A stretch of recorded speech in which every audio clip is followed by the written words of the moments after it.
వరంగల్, నల్గొండ, ఖమ్మంలో వచ్చినటువంటి వరదల కారణంగా తెలంగాణ రాష్ట్రంలో అన్ని చోట్ల కూడా వచ్చినాయి, కానీ భారీ స్థాయిలో ఈ 3 జిల్లాల్లో వచ్చిన కారణంగా దాదాపు 5,000 కోట్ల నష్టం వాటిల్లింది. జనజీవనం స్తంభించిపోయింది. ప్రజల నిత్యావసరాలన్నీ వరదమయం అయిపోయినాయి, బురదలో చిక్కుపోయినాయి. ప్రజలంతా తీవ్ర ఇబ్బందులు పడుతూ ఉన్నారు.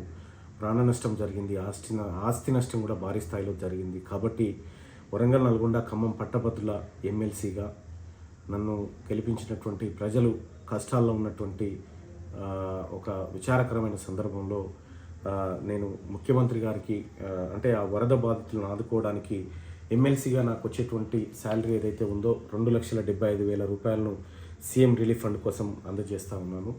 ప్రజలందరికీ అండగా ఉన్నామని చెప్పి చెప్తా ఉన్నాం. మోరోవర్ ఏంటంటే మీరెవరూ అధైర్యపడాల్సిన పని లేదు, ఈ ప్రభుత్వం మీకు అండగా ఉంటుంది. సో మిగతా ఎమ్మెల్యేలను, మిగతా ప్రజాప్రతినిధులను కూడాను, మంత్రులను కూడా రిక్వెస్ట్ చేస్తూ ఉన్నా, మీ యొక్క నెల శాలరీని డొనేట్ చేయండి ఈ బాధితుల కోసం. వాళ్ళంతా మన వాళ్ళే కాబట్టి మీ అందరికి చేతులెత్తి రిక్వెస్ట్ చేస్తూ ఉన్నా. అటు ముఖ్యమంత్రి సహాయ నిధికి కానీ, లేకపోతే మీకు తోచిన విధంగా మీరు ఆ ప్రజలకు అందుబాటులో ఉండి అండగా నిలవాలని, అన్ని రకాలుగా సహాయ సహకారాలు అందించాలని మీ అందరినీ రిక్వెస్ట్ చేస్తూ ఉన్నా. ధన్యవాదాలు.